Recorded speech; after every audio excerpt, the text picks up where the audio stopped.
السلام علیکم، کیسے ہیں آپ سب؟ امید کرتے ہیں آپ سب خیریت سے ہوں گے۔ جی تو آج ہم سٹارٹ کرنے چاہ رہے ہیں اپنا ایک اور ناول حالم۔ آج اس کا ہم پہلے چیپٹر سے سٹارٹ کریں گے اور انشاءاللہ میں کوشش کروں گی کہ اس کی ایپیسوڈ جلدی اپلوڈ کر سکوں۔ تو اس کے لیے بس یہ ہوگا کہ میں ساتھ پکچرز وغیرہ اپلوڈ شاید نہ کر پاؤں، اور لکھ کر بھی کبھی لکھ دیا کروں گی ساتھ میں، کبھی نہیں، ٹھیک ہے؟ کیونکہ لکھنے میں بہت ٹائم لگتا ہے، ایڈیٹنگ وغیرہ کرنے میں۔ اگر آپ کو ویڈیوز جلدی چاہیے تو پھر ریکارڈنگ ہی ہو سکتی ہے، اور پھر باقی چیزیں کم ہی ہوا کریں گی، ٹھیک ہے؟ جب میرے پاس ٹائم ہوا کرے میں باقی بھی چیزیں کر دیا کروں ساتھ میں، لیکن زیادہ تر پھر یہ ریکارڈنگ ہی جسٹ ہوا کرے گی۔ تو چلیے پھر بنا کسی دیری کے اب سٹارٹ کرتے ہیں ہم اپنا ناول حالم۔ پہلا باب، گدلے پانیوں کا سنگم۔ اس نے خواب میں دیکھا کہ وہ گدلی سی جگہ ہے، دو دریاؤں کا سنگم۔ بارش تراتر برس رہی ہے، کیچڑ میں کھلے آسمان تلے دو لوگ کھڑے ہیں۔ ایک سنہرے بالوں والی لڑکی ہے، بارش نے اس کو بھگو دیا ہے، اس کے بال گیلے ہو کر گالوں سے چپک گئے ہیں، اور وہ گردن اٹھائے اوپر دیکھ رہی ہے، آسمانوں کو، آسمانوں کے پار جہانوں کو۔ سامنے ایک آدمی کھڑا ہے، کیچڑ سے اس کے پیر لت پت ہیں، وہ دراز قد اور کسرتی بازوؤں والا ہے، اس کے گیلے بال ماتھے پر بکھرے ہیں۔ وہ اپنے گریبان پہ ہاتھ ڈالتا ہے اور ٹائی نوچ کے اتارتا ہے، پھر وہ آستینے موڑتا ہے پیچھے اور پیچھے۔ لڑکی ابھی تک اوپر دیکھ رہی ہے۔ آدمی جھکتا ہے، کیچڑ سے مٹی بھرتا ہے، سیدھا کھڑا ہوتا ہے، مٹی لڑکی کی طرف بڑھاتا ہے۔ میرے ساتھ رہو، ہم دونوں کو ایک دوسرے کی ضرورت ہے، بارش اور طوفان میں بلند آواز میں کہتا ہے۔ وہ چونک کے اسے دیکھتی ہے، پھر اوپر نگاہ اٹھاتی ہے۔ دور آسمانوں پہ ایک پرندہ اڑتا ہوا آ رہا ہے، اپنے پر پھیلائے اس آدمی کے سر کے اوپر فضا میں آ رکتا ہے، چکر کاٹتا ہے، کاٹتا ہے، کاٹتا ہے۔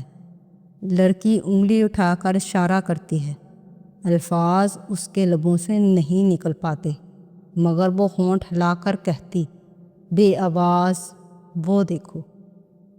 آدمی مٹھی بڑھائے ہنوز کھڑا رہتا ہے، اس کی مٹھی میں کیچڑ ہے، اور کیچڑ میں دمکتی ایک سونے کی چابی ہے۔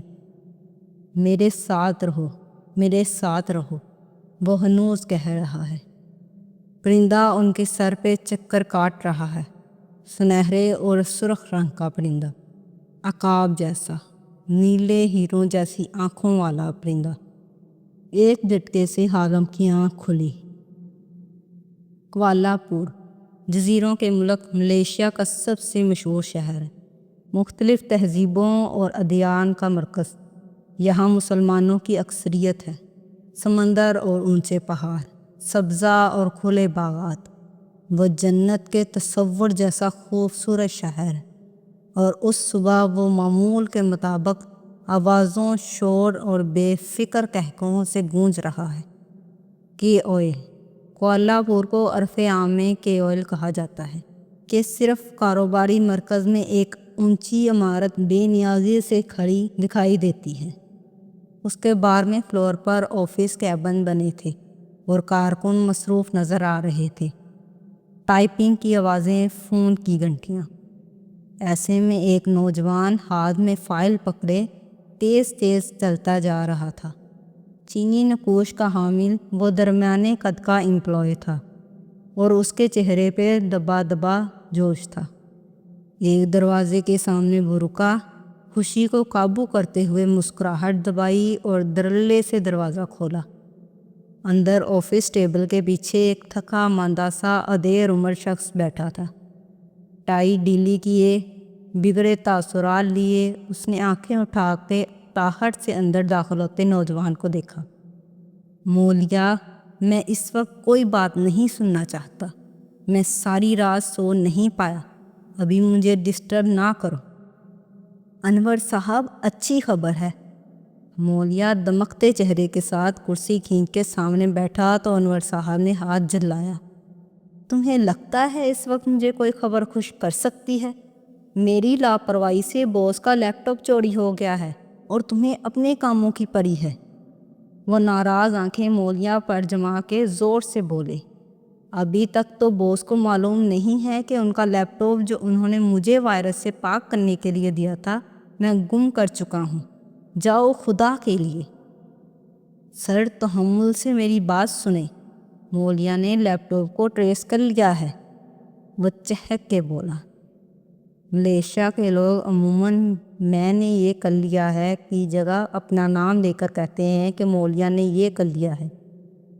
انور صاحب کا جھکا چہرہ تیزی سے سیدھا ہوا، آنکھیں پھیلی، بہت سے رنگ چند لمحوں میں بدلے۔ کیا مطلب؟ کیسے؟ وہ تیزی سے آگے ہوئے۔ مولیہ جلدی سے کھڑا ہوا اور کھڑکیوں کے بلائنڈز بند کیے۔ کمرے میں ایک عدم اندھیرا سا ہو گیا۔ اس نے ایک سفید بتی جلائی اور زرد بتیاں بجھا دی۔ اب ماحول مدھم روشنی کے باعث پر اسرار ہو گیا تھا۔ پھر مولیہ نے جوش اور فخر سے ایک فائل سامنے رکھی۔ حالم۔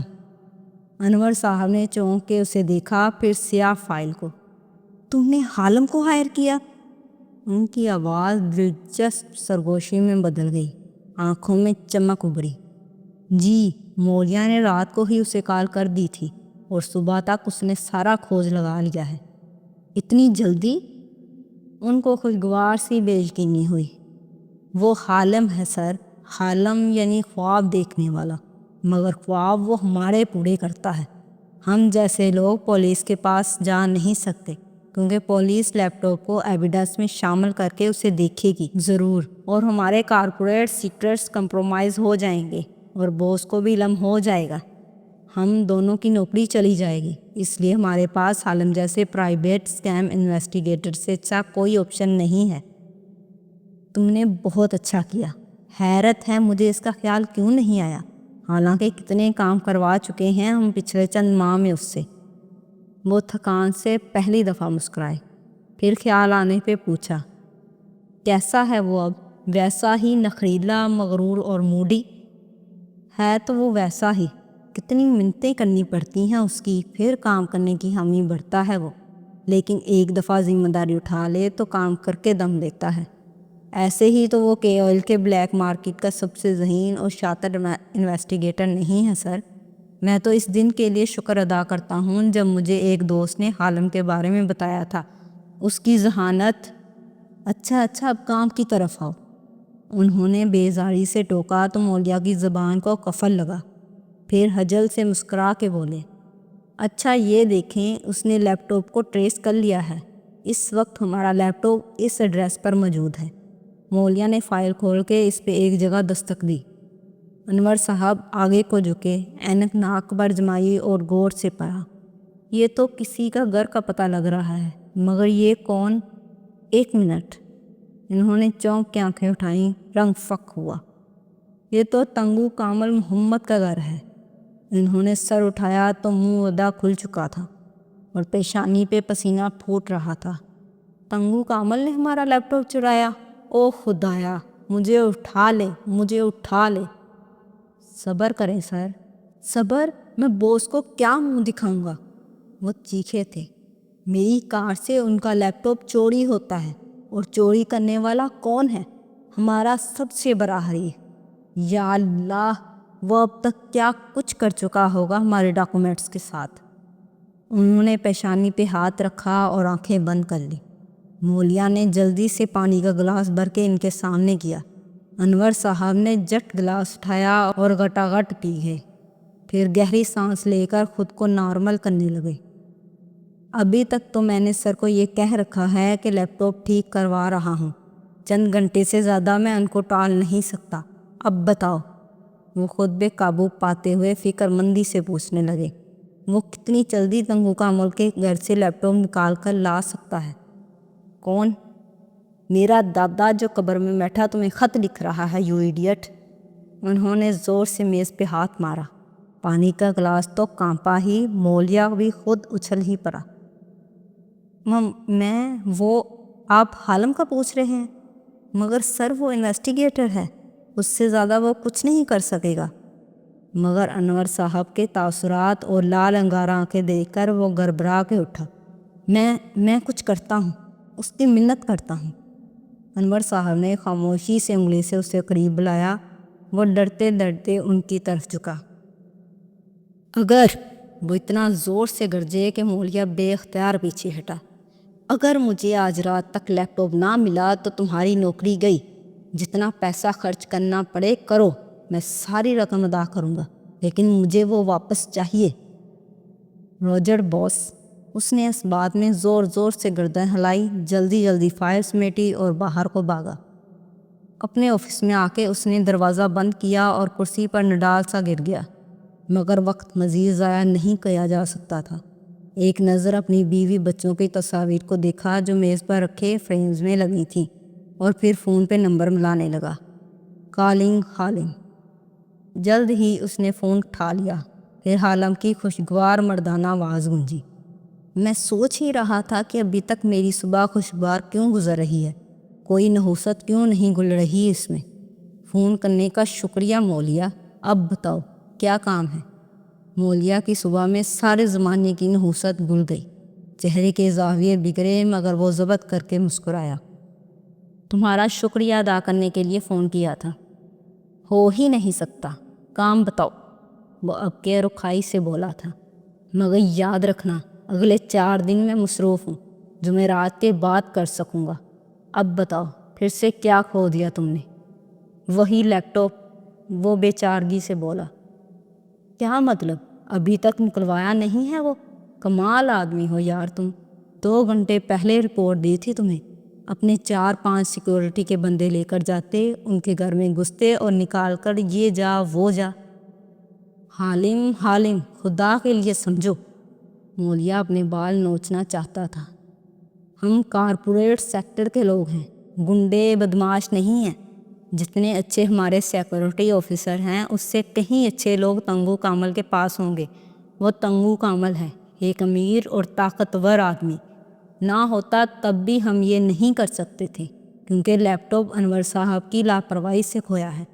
ہم باس کو بتائے بغیر اس کو واپس حاصل کرنا چاہتے ہیں، کل صبح سے پہلے۔ اگر تو تمہیں یہ غلط فہمی ہے کہ میں تنگو کامل کے گھر جا کر تمہارا لیپ ٹاپ چراؤں گا تو میں یہ نہیں کرنے والا۔ سوری، حالم چور نہیں ہے، صرف انویسٹیگیٹر ہے، وہ بے رخی سے بولا تھا۔ پھر میں کیا کروں؟ میری نوکری چلی جائے گی یار۔ مولیا نے بے چارگی سے فوٹو فریمز کو دیکھا۔ کھڑکی سے چھن کے آتی دھوپ میں وہ مزید چمکنے لگی تھی، تیز دھوپ، بے سائبان۔ اس کا دل بیٹھنے لگا۔ اچھا پھر کسی چور کو ہائر کرو، وہ رات کو چرا لائے گا۔ حالم نے گویا ناک سے مکھی اڑائی۔ میں کاروباری آدمی ہوں، کہاں جانتا ہوں گا ان چور ڈاکوؤں کو؟ تم کچھ کرو پلیز، میں منہ مانگی رقم ادا کروں گا۔ دوسری طرف خاموشی چھا گئی۔ پہلے سے دگنی رقم دو گے؟ مولیا جھٹکے سے سیدھا ہوا، چہرہ کھل اٹھا۔ ہاں بالکل، مگر میں 3 گنا لوں گا۔ مولیا نے فون کو کان سے ہٹا کے گھورا، پھر ضبط کرتے ہوئے دوبارہ کان سے لگایا۔ جو مانگو گے دوں گا۔ پھر ایک کام کرو، حالم کا لہجہ آ کے نرم پڑا جیسے اسے مولیا پہ ترس آ گیا ہو۔ مجھے 2-2.5 گھنٹے دو، میں تنگو کامل کے تمام ملازموں کی پروفائل تمہیں دے دیتا ہوں، ان کی صلاحیتیں اور ان کی کمزوریاں۔ تم جس ملازم کو بہتر سمجھو اس کے پاس جا کے اس کو ڈرا دھمکا کے یا پیسے کا لالچ دے کر اس کو خرید لو۔ گھر کا بہدی آسانی سے لیپ ٹاپ نکال کر لا دے گا۔ مولیا کا منہ کھل گیا۔ یہ سب میں کروں گا؟ مطلب کیا تم خود ان ملازموں سے بات نہیں کر سکتے؟ یو نو وٹ مولیا، تم اس قابل نہیں ہو کہ تمہاری مدد کی جائے۔ اب فون نہ کرنا۔ کھٹ سے فون بند ہو گیا۔ مولیا کا سر گھومنے لگا۔ اس نے دیوانہ وار دوبارہ فون ملایا۔ پلیز پلیز حالم، فون اٹھا لو، وہ بآواز بلند دعا کر رہا تھا۔ اگر باس کو معلوم ہو گیا گن کے ساتھ وہ بھی پس جائے گا، بلکہ وہ تو سڑک پہ آ جائے گا۔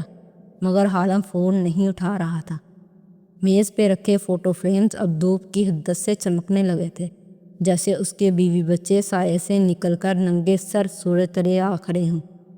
اس کا تو گھر بھی کمپنی کا دیا ہوا تھا۔ اس نے غصے اور بے بسی سے پیغام ٹائپ کیا۔ حالم فون اٹھاؤ ورنہ میں خودکشی کر لوں گا۔ آفس کے دروازے کا لاک کھول کے خودکشی کرنا، ورنہ لاش سے بدبو آنے میں چند دن لگ جاتے ہیں۔ ترنت جواب آیا۔ میں تمہاری منت کرتا ہوں، میں اس کے ملازموں سے خود بات کر لوں گا، صرف مجھے ان کی پروفائلنگ کر دو۔ اس نے جلدی جلدی پیغام لکھا، پہلے مجھ سے معذرت کرو۔ فوراً جواب آیا، کیسے؟ ایک کاغذ پہ لکھو، حالم کے آئل کا بہترین اسکیم انویسٹیگیٹر ہے اور میں آئندہ اس سے اختلاف نہیں کروں گا۔ تمہارے یہ لکھنے تک میں پروفائلز تیار کر لوں گا۔ مولیا نے فوراً سے نوٹ پیڈ پر قلم گھسیٹا، میں نے یہ لکھ بھی لیا، اس کو 555 دفعہ لکھو، وہ غرا کے بولا اور فون کٹ گیا۔ مولیا نے گہری سانس لی، آستین سے پیشانی پہنچی اور جلدی جلدی قلم کاغذ پر گھسیٹنے لگا۔ پتہ نہیں اس شخص کی کون سی انا کو تسکین ملتی ہے ایسے کاموں سے۔ وہ غصے سے بڑبڑا بھی رہا تھا۔ کمرے میں دھوپ پھیلتی جا رہی تھی، مگر اس نے اے سی کو تیز نہیں کیا، اسے خیال ہی نہیں آیا، بس سر جھکائے لکھتا گیا۔ جانے کتنی دفعہ لکھا گیا تھا کہ اس نے سر میز پہ رکھ دیا اور خالی نظروں سے قلم اور پینسل سے بھرے مگ کو دیکھنے لگا۔ اس کا سر درد کر رہا تھا، جیسے دماغ پھٹنے کو ہو۔ انور صاحب کے ساتھ اس کی نوکری اور گھر دونوں جائیں گے۔ فون کی گھنٹی چنگاڑی تو مولیا اچھل پڑا، تیزی سے فون اٹھایا۔ حالم کی ای میل آئی تھی، اس کے جسم کا ہر عضو آنکھ بن گیا تھا۔ کچھ دیر بعد وہ چند پرنٹڈ کاغذ اپنے سامنے پھیلائے بیٹھا تھا۔ کھلا لیپ ٹاپ ترچھا کر کے یوں رکھا ہوا تھا کہ سورج کی کرنوں کا راستہ رک گیا اور فوٹو فریمز چھایا تلے تھی، ان کو جیسے سائبان مل گیا تھا۔ تنگو کامل کا ڈرائیور۔ اس نے ایک کاغذ اٹھا کے چہرے کے سامنے کیا اور آنکھیں چھوٹی کر کے ڈرائیور کی تفصیلات پڑھی۔ جو اتنے سالوں سے تنگو کامل کی ملازمت کر رہا ہو، بھلے وہ جوئے کا عادی بھی ہو، وہ نہیں بک سکتا۔ اس نے کاغذ واپس ڈالا اور دوسرا پرنٹ آؤٹ نٹھایا۔ بٹلر۔ بند مٹھی ہونٹوں پہ رکھ کے پروفائل پڑھی۔ حالم نے کاغذ پر بٹلر کا سارا کچا چٹا کھول کر رکھ دیا تھا۔ یہ تو بالکل بھی نہیں۔ اس کا کریمنل بیک گراؤنڈ اس کی کمزوری نہیں، اس کی طاقت ہے۔ کیا سوچ کے حالم نے اس پھٹے کٹے آدمی کی پروفائل بنا کے دی ہے؟ اگر میں اسے پیسوں کی پیشکش کرنے گیا تو یہ مجھے پھونک مار کے اڑا دے گا۔ جرجری لے کر کاغذ رکھ دیا۔ اب پرسنل اسسٹنٹ کی باری تھی۔ اس کی شکل دیکھ کر ہی مولیا کو رونا آ گیا۔ یہ تو مجھ سے عمر میں بھی بڑا ہے اور قابلیت میں کہیں آگے ہے۔ امریکہ کا بڑا ہوا محنتی اور قابل نوجوان، اس کے سامنے میں بات بھی نہیں کر پاؤں گا۔ اس کاغذ کو تو اس نے چھوا بھی نہیں۔ پھر اگلے کو دیکھا تو نگاہ ٹھہر گئی۔ دھیرے سے کاغذ اٹھا کے آنکھوں کے سامنے لایا۔ وہ ان تمام فائلز میں پہلی نسوانی پروفائل تھی، تالیہ مراد۔ وہ نام پڑھتے ہوئے بڑبڑایا۔ صفحے کے کونے میں اس کی تصویر بنی تھی۔ تصویر آج کی لی ہوئی تھی، جیسے کسی گھر کی چھت سے گلی میں چلتی لڑکی کی تصویر اتاری گئی ہو۔ وہ لمبا سا مقامی طرز کا فراک پہنے ہوئے تھی۔ کوہنی پہ ٹوکری ٹنگی تھی جس میں پھول تھے۔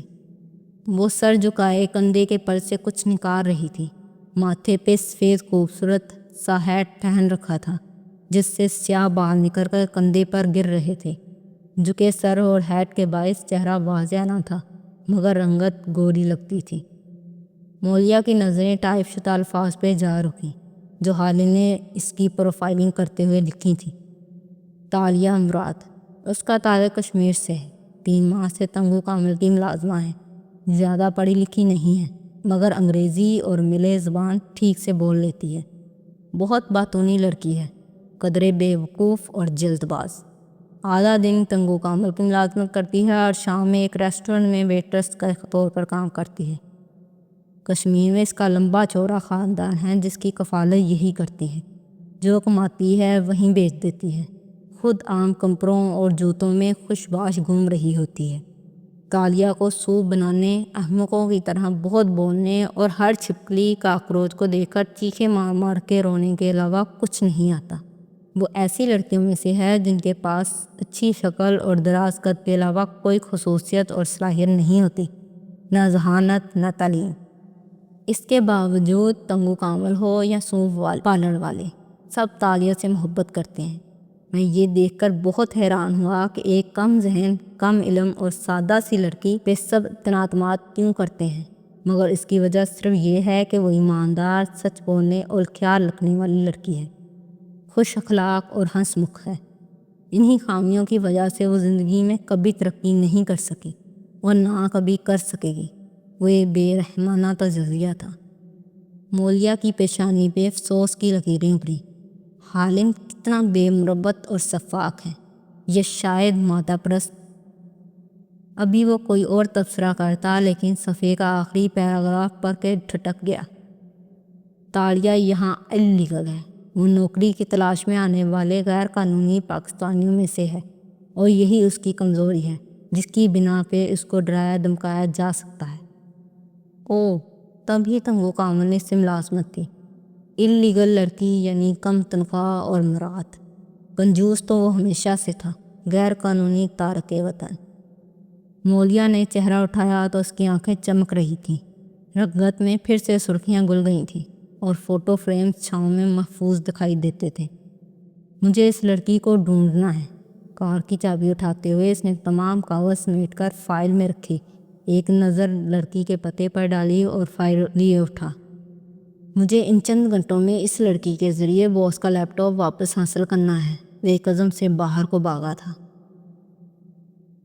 سوپ پارلر میں دوپہر اپنی ساری حدت کے ساتھ جلوہ گر نظر آتی تھی۔ یخنی کی خوشبو اور اشتہا انگیز دھوئیں ساری میں پھیلے تھے۔ کچن میں ایک ساتھ بہت سی چیزیں پک رہی تھیں۔ اندر جھانکو تو 2 ویٹر ٹرے پر برتن لگا رہے تھے۔ ایک ویٹرس ایک پلیٹ پہ جھکی کھڑی اس میں رکھے ملغوبے کو سجا رہی تھی۔ ایک بوڑھا آدمی ایپرن اور ٹوپی پہنے کھڑا سوپ کے دیگچے میں چمچہ ہلا رہا تھا۔ صرف وہ فارغ بیٹھی نظر آتی تھی۔ خالی کاؤنٹر پر چوکری کے انداز میں بیٹھے وہ ایپرن پہنے ہوئے تھی اور بال ٹوپی میں مکید تھے۔ یہ واضح نہ تھا کہ وہ کتنے لمبے تھے، مگر چہرہ بیضوی اور سرخ سفید تھا، سیبوں جیسے گال جن پہ مسکرانے سے ڈمپل پڑتا تھا، اور بڑی بڑی سبز آنکھیں۔ وہ ایشیائی نقوش والی پیاری سی لڑکی تھی اور اس وقت آنکھیں گھما کے سب کو دیکھتی مسکراتے ہوئے کچھ گنگنائی جا رہی تھی۔ دفتن دوسری ویٹرس نے سر اٹھا کے اکتاہٹ سے اسے دیکھا۔ کتنا کام پڑا ہے، اگر تم تھوڑا سا کر لوگی تو وزن نہیں کم ہو جائے گا تمہارا۔ طالیہ گانا روک کے ہلکا سا ہنسی، پھر آنکھیں سیدھی ویٹرس پر جمائے بولی، میرے گانے سے سو میں ذائقہ آتا ہے۔ آپ لوگوں نے وہ مووی دیکھی ہے کنگ فو پانڈا؟ نہیں دیکھی نا؟ میں نے بھی نہیں دیکھی، لیکن سنا ہے اس میں ایک موٹا سا پانڈا تھا جو… تم نے اپنی تنخواہ کا کیا کیا طالیہ؟ بوڑھے شیف نے ایک دم اس کی طرف گھوم کے سختی سے سوال پوچھا تھا تو طالیہ کی زبان رکی، لیکن مسکراہٹ برقرار رہی۔ جب معلوم ہے کہ تنخواہ پاکستان بیچتی ہوں تو پوچھتے کیوں ہو؟ پیارے اور موٹے سے بوڑھے، وہ کہہ کے خود ہی ہنس دی تو باقی سب بھی ہنس پڑے سوائے شیف کے جو خفگی سے اسے گھور رہا تھا۔ لٹا دیا نا ہر دفعہ کی طرح اپنے خاندان پہ سب کچھ، اپنے لیے کیوں کچھ نہیں رکھتی؟ وہ زچ ہوئے۔ ارے میرے کون سے اتنے خرچے ہوتے ہیں، اور پھر اتنے سارے پیسوں کا میں نے کیا کرنا ہے؟ کھاؤ نہیں ایبک۔ اس نے بات کرتے کرتے کف گیر اٹھایا اور ویٹر کے ہاتھ پہ مارا جو ٹوکری سے گاجر بے پرواہی سے اٹھا رہا تھا۔ ہاتھ پہ لگی تو اس نے بدمزگی سے طالیہ کو دیکھا جس نے نفی میں دائیں بائیں گردن ہلائی۔ یہ مالک کی امانت ہے، ہم اسے نہیں کھا سکتے۔ بس طالیہ، تم اپنی سچائی اور ایمانداری کو لے کر ہمیشہ ویٹرس کی ویٹرس ہی رہنا۔ وہ برہمی سے ٹرے اٹھاتا باہر نکل گیا۔ طالیہ پھر سے ہنس دی اور کندھے جھکا دیے، پھر گردن موڑی تو ہیڈ شیف اسی طرح اسی ناراضگی سے گھور رہا تھا۔ طالیہ نے مسکراہٹ دبا لی۔ تمہارے خاندان نے کیا تمہیں پیسہ کمانے والی مشین سمجھ رکھا ہے؟ تمہارا باپ اور بھائی خود کیوں کام نہیں کرتے؟ چلو ماں باپ تو ٹھیک ہے، بھائی بھابھی اور ان کے بچوں کا خرچہ بھی تم کیوں اٹھاؤ؟ کیا ان کو احساس نہیں ہوتا کہ تم ایک انسان ہو اور 2 نوکریاں کر کے گزارا کرتی ہو؟ غصے اور بے بسی کی حدت سے ان کی آنکھوں میں پانی آ گیا تھا۔ ایسی بات نہیں ہے، طالیہ اداس ہوئی۔ ابو بیمار رہتے ہیں، بھائی کی نوکری سے گزارا نہیں ہوتا، بھابھی کے بچے ہیں وہ کام نہیں کر سکتی، اور وہ سب کوشش تو کرتے ہیں نا، پھر ان کا کیا قصور؟ اگر میں ذرا پڑھ لکھ جاتی تو کوئی نوکری کر لیتی اچھی سی، لیکن خیر۔ وہ کھلے دل سے مسکرائی۔ میرے کون سے خرچے ہیں یہاں؟ نہ پڑھائی وغیرہ کرنی ہوتی ہے، نہ بیمار پڑتی ہوں، اوپر سے ہوں بھی الیگل۔ کھٹک سے ڈوئی بوڑھے شیف نے اس کے کندھے پہ دے ماری۔ وہ بلبلا اٹھی۔ کیا ہے؟ روٹھے پن سے چیخی تھی۔ 1000 دفعہ کہا ہے اس بات کا اعلان نہ کیا کرو، پولیس نے پکڑ لیا نہ تو بڑی پھنسو گی۔ ہاں تو آپ کے سامنے ہی کہہ رہی ہوں، کون سا کسی اور کو بتا رہی ہوں؟ وہ کندھا سہلاتے ہوئے خفگی سے ان کو دیکھ رہی تھی۔ اب الیگل ہوں تو اس میں میرا کیا قصور؟ ٹریول ایجنسی نے دھوکہ دیا ہے، مجھے تو یہاں آ کر علم ہوا، میرے تو پیپرز بھی انہوں نے رکھ لیے۔ خیر وہ تو انہوں نے دوسرے نام سے بنوائے تھے، غلطی میری اتنی ہے کہ میں نے اسی وقت عقل سے کیوں کام نہیں لیا، مگر مجھے نوکری چاہیے تھی نا۔ کندھا سہلاتا اس کا ہاتھ ڈھیلا پڑ گیا۔ اداسی سے پلکیں جھک گئیں۔ اب اگر تنخواہ پاکستان میں بھیج دیتی ہوں تو کیا برا کرتی ہوں؟ ایک بھائی ہی تو ہے کمانے والا۔ اب فوج کی نوکری میں کہاں گزارا ہوتا ہے 5 لوگوں کا؟ اس نے سر جھٹک کر پانی کی بوتل نکالی اور بیٹھے بیٹھے منہ سے لگائی۔ محمد شیف نے پلٹ کر اسے دیکھا۔ نرسنگ چھوڑ دی اس نے؟ تالیہ نے بوتل اوپر لے جا کر گھونٹ بھرا، پھر بوتل لبوں سے ہٹائی اور ڈھکن بند کرتے ہوئے بولی، کہاں؟ فوج میں میل نرس ہے نا وہ۔ آپ کو تو میرے گھر والے اتنے برے لگتے ہیں کہ ان کی اچھی باتیں بھی بلا دیتے ہیں آپ، آخر میں نروٹھے پن سے بولی۔ شیف چند لمحے تعصب سے اسے دیکھتے رہے۔ تمہارے کوئی خواب نہیں ہے تالیہ؟ اس سوال پہ تالیہ جو گوتم بدھا کے انداز میں جوکڑی مارے کاؤنٹر پر بیٹھی تھی، تھوڑی تلے انگلی رکھے اوپر دیکھتے ہوئے سوچنے لگی۔ میرے خواب؟ ہاں تالیہ، تمہارا سب سے بڑا خواب کیا ہے؟ ایبک ویٹر واپس آ گیا تھا اور گفتگو میں پرجوش انسان داخل ہوا تھا۔ ویٹرز، شیف سب رکے اسے دیکھنے لگے۔ جو انگلی سے گال پہ دستک دیتی اوپر دیکھتی سوچ رہی تھی، پھر اس کی آنکھیں چمک اٹھیں۔ اس نے ان سب کو دیکھا اور چٹکی بجائی۔ ہے نا؟ کیا؟ سب کام روکے اسے ہی دیکھ رہے تھے۔ تالیہ نے دانت سے نچلا لب دبائے، بڑی بڑی سبز آنکھیں مسکرا کے چمکیں۔ میرا سب سے بڑا خواب یہ ہے کہ میں ایک سوپ کورٹ دھکیلتے ہوئے شہر کے مصروف ترین سڑک پہ سوپ بیچ سکوں، میرا اپنا ذاتی سوپ کورٹ ہو اور لوگ میری بہترین ریسپی والے سوپ کے دیوانے ہوں۔ کچن میں لمحے بھر کو سناٹا سا چھا گیا۔ شیف کا چہرہ سب سے زیادہ اترا تھا۔ ویٹرس تو جل بن گئی۔ ایک سوپ کی ریڑھی؟ بس تالیہ، بس۔ ایبک نے پیر پٹکا۔ تالیہ ڈر کے ذرا خفیف ہوئی۔ کچھ غلط کہا میں نے؟ لڑکی، تم نوجوان ہو، شکل کی بھی اچھی ہو، خود مختار ہو، اور تمہارے خواب اتنے محدود ہیں۔ سوپ کی ریڑھی؟ اف تالیہ اف۔ ویٹرس نے ٹرے اٹھائی اور پیر پٹکتی باہر نکل گئی۔ ارے ارے، تمہیں معلوم بھی ہے ایک کارٹ کتنا مہنگا ملتا ہے؟ بات تو سنو۔ وہ پیچھے سے پکارنے لگی۔ تالیہ، کیا تم دوسروں کی طرح اونچے اونچے خواب نہیں دیکھتی؟ شیف نے دیگچا ڈھکا اور اس کے سامنے آ کر حوصلہ افزا انداز میں پوچھنے لگے، کیا تمہارا دل نہیں چاہتا تمہارا اونچا سا محل ہو جس میں تم ملکہ کی طرح رہو، تمہارے پاس دولت کا ڈھیر ہو، شہزادوں سا شوہر ہو، تمہیں کوئی کام نہ کرنا پڑے، نوکر چاکر ہوں، تم جس شے کو ہاتھ لگاؤ وہ سونا بن جائے؟ تالیہ مراد، کیا تم ایسے خواب نہیں دیکھتی؟ تالیہ نے ان کی آنکھوں میں دیکھتے ہوئے دائیں بائیں نفی میں گردن ہلائی۔ نہیں تو؟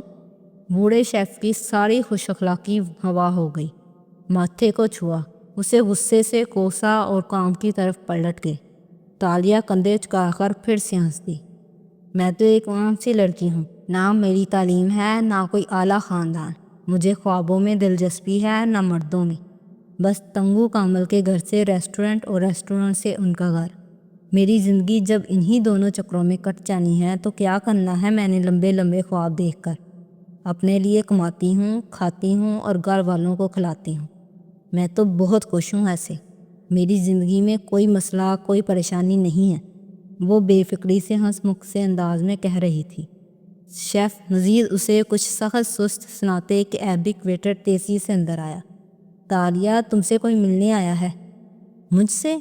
تالیہ نے انگلی سینے پر رکھ کے آنکھیں حیرت سے پھیلائیں۔ ہاں، سوٹ وغیرہ پہن رکھا ہے، پوچھ رہا تھا تم تنگو کامل کی ملازمہ ہو نا؟ اوہ،